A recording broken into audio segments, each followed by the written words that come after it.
friends, welcome to another episode of Thoughts on Education, an initiative by College Dunia. Today we have with us Professor Bhaskar Bhatt from Anant National University, Ahmedabad. Please, I would request you to introduce yourself to our audience. Yeah, thank you so much. It's an absolute pleasure to be here. Thank you for inviting me. My name is Bhaskar Bhatt. I am an engineer, a designer, and a healthcare professional at heart. My educational background lies in engineering, and I went to the National Institute of Design for a master's degree about 22 years ago. Since the last about 18 years, I've been teaching design, I've been practicing design, and I've had a very checkered career. I have been an entrepreneur for several years before I entered education, so my mind works like an entrepreneur, but I teach design. And I have close to 15 years of teaching experience across the country and in international institutions. I have taught at IIT Gandhinagar. I've been the head of the product design program at the National Institute of Design, Ahmedabad. I've been an associate dean at ISDI in Bombay, and now I'm the director of the School of Design at Anant here. So long professional ride of about 20 years, but spanning design education, healthcare, product design, etc., etc. Pleasure to be here. Thank you so much. Sir, so my first question to you is, what are the latest courses or programs that you're offering at Anant National University, which you feel will help students outperform and stand apart from the crowd once they graduate? Yeah, thanks. That's a great question. I think what we should do before I launch into what new courses is to give a brief description of what exists and how we have built some amazing new courses on top of what already exists. So fundamentally, Anant University, we have two different schools. We have the School of Architecture, and then we have the School of Design. And we have a third school coming up, very, very exciting, which is called the School of Creative Practices and Entrepreneurship. So 3 schools now.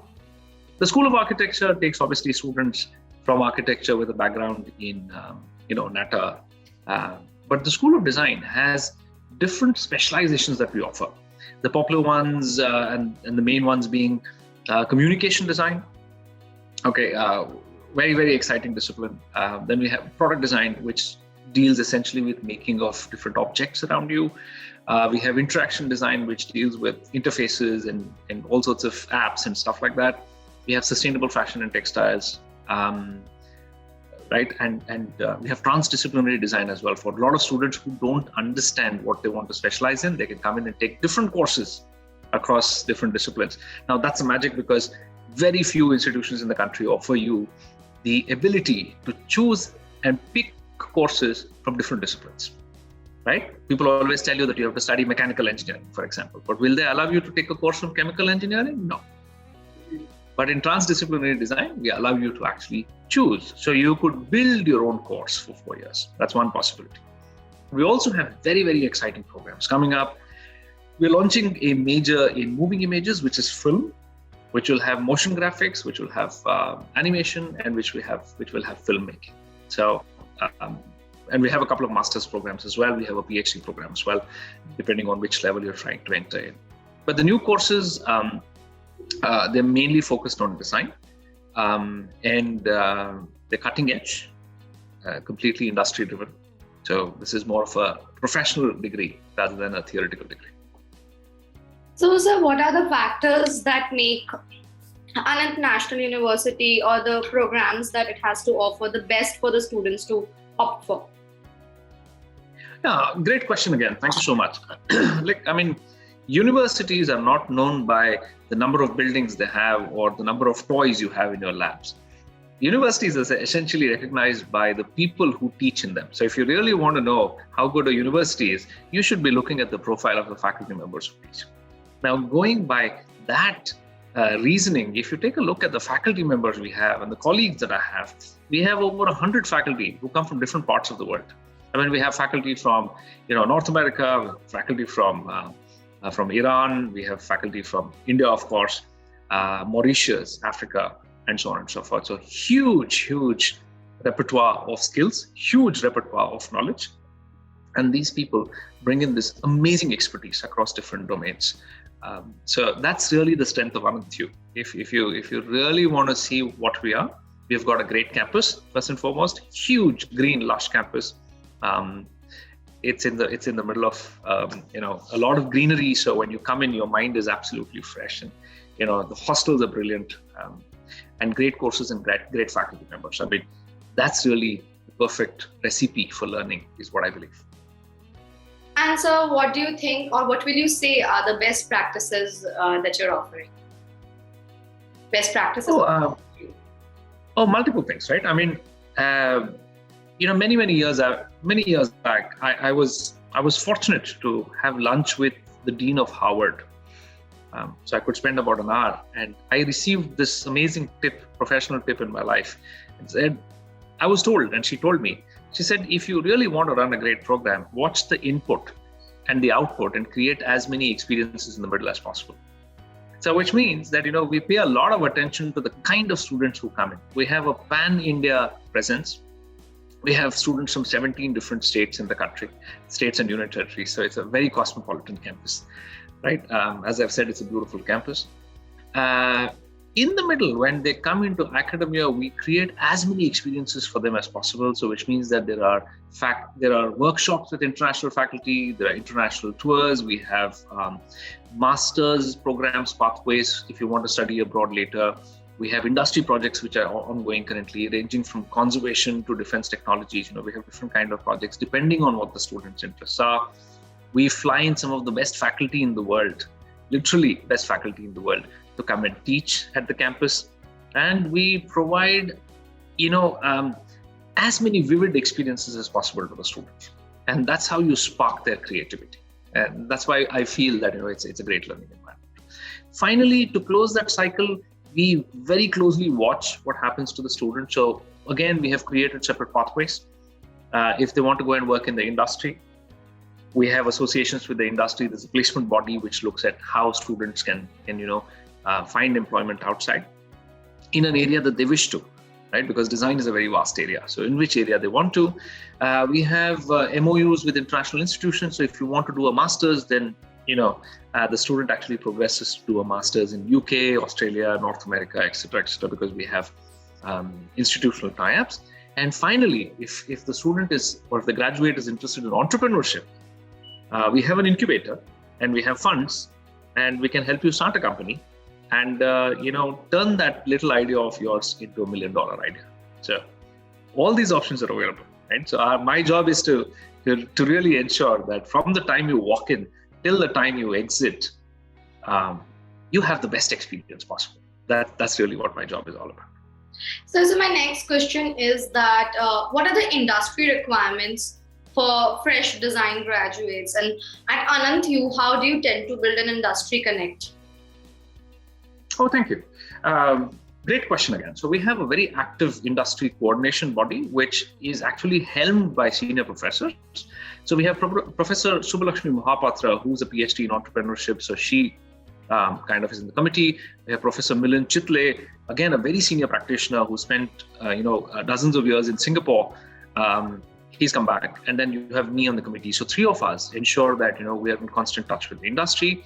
We often get projects from the industry into the classroom. So while you're working, while the student works at Anant, there are actually sponsored projects from the industry, which are available. At the moment, we have four or five companies who are working with our students, looking at, projects. So by the time they graduate, the students have already had an exposure to what the industry wants. It's a cutting edge skill set. They have had mentorship from the industry. The industry professionals actually speak to my students once in 15 days or once in a month. So both the hard skills and the soft skills, the students already know. So then it's much easier for them to step out into the industry because they've already learned that professionalism to deliver. So since you're mentioning that the students are involved in certain projects, if you could please elaborate on what are the type of projects exactly that the students are working on through the program? Oh, absolutely. Thank you. I will not take the names at the moment because, I don't think it would be right for me to go on record and name the companies because we have intellectual property rights and we have NDA signed. So I will not be able to name the companies, but I can describe the projects that are currently working on. That's what I'm. For example, Yeah, so there's one team of mine which is working on looking at how 3D printing or digital fabrication, as we call it, using 3D printers, you can print prosthetic legs and feet for people who have lost their hands and limbs due to accidents or diabetes or whatever. So they're looking at 3D printing. Now, this is if you've seen Hindi movies, they've always had these wooden hands and wooden legs and or plastic hands and plastic legs, and it's not fair. So my students are working on 3D printing, so which is light, which is tough. That's one thing which has been sponsored by an international client. Another very beautiful project is in conservation. We have the Tadoba National Reserve in Maharashtra, right, which is a tiger sanctuary. On the edge of the tiger sanctuary, there is a I would say an ecological resort, and they have sponsored 6 different projects for students to come in and study conservation related design. So they don't want this to be another tourist experience where people come and they see the tiger and run away without understanding ecology and conservation. So the job of my students is to really look at how do you really communicate the importance of a tiger or the importance of the humble cheetal or the monkey, for example, of the nature reserve to young children who come, so that they understand that this natural beauty has to be preserved, right? On the other hand, we have a project which is in defense. We're looking at how to save lives of Indian soldiers when they're stuck in an avalanche. You might have heard that it's very normal every year where avalanches happen within seconds, you just don't know. So we're looking at a quick deployment mechanism where you could create a safety umbrella and with enough oxygen until help arrives. So these are the different kind of projects that we're actually running at the moment. Right? And of course, I forgot to mention probably one of the best ones and the most exciting ones. There's a company in North America which has commissioned us to look into threat modeling in cybersecurity. Now, you might wonder what design and cybersecurity have to do together, but we do, because what we can do is to build these visualizations like you've seen in Hollywood movies with the Matrix style, figures. The idea is to tell the clients that this is where the threat landscape is. These are your assets, and this is how the threat agents can hit you, and as a result of which, how we can build defenses. So the entire visualization of telling the story, that is something that is very exciting for us. So we're working on threat modeling for a North American client as well. So different projects. Yeah, very different projects. So which brings me to my next question. Since all these different projects are very different in nature, and design as a field requires a level of creative thinking. So how do you encourage the students, in the first year when they just come to the university, how do you encourage the students to think out of the box and get the creative horses running? Oh yeah, brilliant question again, Kasturi. Yeah, look, it's commonly assumed that you're either creative or you're not, right? That's the kind of paradigm that we've all grown up saying, "Mera bachcha creative hai, mera bachcha creative nahi hai, to mera bachcha engineering karega." I don't accept it, because all of us are creative. There are 9 forms of intelligence which psychology will tell you. So what we do is, our job is to identify that spark that lies in every child. So we take a lot of pain and a lot of effort to find the right kind of students to come and join us, first and foremost. So that means that, they already have that spark, right? So there is that spark now needs to be fanned into a fire, literally. So when they come and we take them to a series of steps, they're all taught courses, methodologies. There's gradual exposure. We teach them frameworks. We teach them how to think. We teach them how to make. We teach them how to test and how to express themselves. We give them all sorts of courses which allow them. And then finally, there are projects in which they apply all that learning into, things of different complexity, depending on which discipline they are in. So slow and steady, over 4 years, by the time they graduate, they're absolute masters at what they do. And every bacha is creative. Every child is creative, frankly speaking. So since you're holding a leadership position at Anant U, my next question is that what are the challenges that you face or have faced in while inculcating the courses, the specializations in the curriculum? Good question. Well,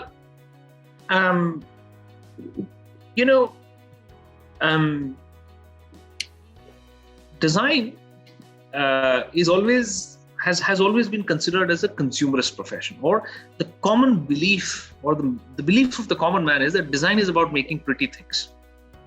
Correct? कितना आसानी से हम बोल देते ना, इसका design अच्छा है, और आपका डिजाइन बड़ा अच्छा है. You see rangoli and you say that's design. Design बड़ा अच्छा बनाया आपने, है ना? आपका कपड़े का डिजाइन अच्छा है, आपकी गाड़ी अच्छी. So design has been, I believe, trivialized. Nobody looks at the hard work that goes in, not just drawing it, but it is also manufacturing it and getting it to you at a cost. So design is this entire thing. You imagine you sit in a movie and you enjoy that great movie, right? You never see the hard work that 500, 600 people would have put, but you enjoyed it and you said, wow, this is awesome. The design bada acha tha. It's been designed well.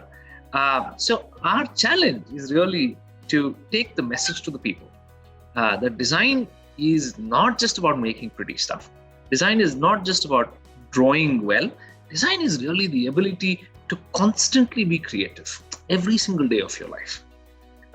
And you do projects as professional designers, and literally everything around you, think about it. I mean, the cars, the bags, your toothbrush, everything literally has been designed around you. So design actually touches your life every single day, and we don't realize it. That's my biggest challenge as a professional designer, as how do you convince the parents, how do you convince the students that design is all around you, recognize it. And that's the biggest challenge. So I'll come to the end, towards the end of the interview. So how do you see the field of design evolving in the next 10 years? And what is your viewpoint regarding the industry trend as a designer? No, it's a great question. For years, formal design, literally as in formally, if we talk about design education, it began in the 1960s with the establishment of NID in Ahmedabad in the 1960s, right? So we are a young profession. Though, of course, design has existed in this country for 3,000 years, modern design education has existed only for the last 60 years, correct? But this is that moment where the industry has begun to understand, or either design is so celebrated now, right? And we get so many inquiries from so many different people saying, aapke paas students hain, aapke paas graduates hain, and you smile because 20 years back, this was not the case. We had to convince people what design was. But this is the moment. You remember, it's like MBAs 20 years ago when everybody wanted to go to IIM and everybody wanted to do an MBA and everybody knew. That's that moment in the sun for design. So this is the, if you're interested in design, this is the moment. Actually, we are enjoying probably the best decade we've had in our entire lives. So this is a glorious moment. There's a tremendous amount of demand from the industry, from all sectors, right? I mean, I'm not talking about which discipline. It's simply because as a growing economy, India needs a lot of stuff. India needs a lot of good and quality stuff, where be it clothes, be it cars, be it products, be it services, be it financial issues, strategies, etc. So, and design has the capability to deliver that. The country is booming. Of course, the COVID pandemic has really pushed us a little bit back, pushed the whole industry a little bit back. But this is the moment. For the next 10 years, I would say 20 years, it's going to be brilliant. The only thing is that design is evolving in a very different way. As we thought 20 years back, as compared to what we thought, design has evolved. Now people really talk about newer technologies in certain areas. So when we say it's the arrival, it's the age of artificial intelligence, or it's the age of, let's say, machine learning. We must ask ourselves as to where and how machine learning and artificial intelligence will impact us. But to be very honest with you, Kasturi, you know what's the biggest metaphors that will change us? It'll be climate change. Okay. So in the next 20 years, it'll be climate change. Everything will change, because if we don't understand this as a human race, it will change. And so in our field, we use several different terms to describe this. One, we say climate resilience, as an ability to withstand change in climate. The other thing we say is climate adaptation, saying if the temperature keeps going up, do we install more and more ACs, which is a larger and larger carbon footprint, or do we look at alternative housing techniques to actually bring down? So I feel that climate change is going to be a big differentiator in the next 20 years. But every crisis is an opportunity in disguise. it's a phenomenal opportunity to learn lessons from the mistakes we've done as a human race and rebuild everything properly again. So that's a note of optimism from me, right? I mean, as designers, we're always optimists. It's always about designing a better world. Wonderful thoughts, sir. And on that note, we come to an end to today's interview and today's session of Thoughts on Education. I would like to thank you for sparing few minutes and speaking to the design aspirants on College Dunia platform about the design industry and the courses and curriculums and the facilities available at Anant National University, Ahmedabad. Thank you for joining in again, sir. Thank you so much for having me. It's an absolute pleasure to speak to you. And I wish all the design aspirants the very, very best. Wherever you choose to go, Godspeed. Live well. Thank you, sir.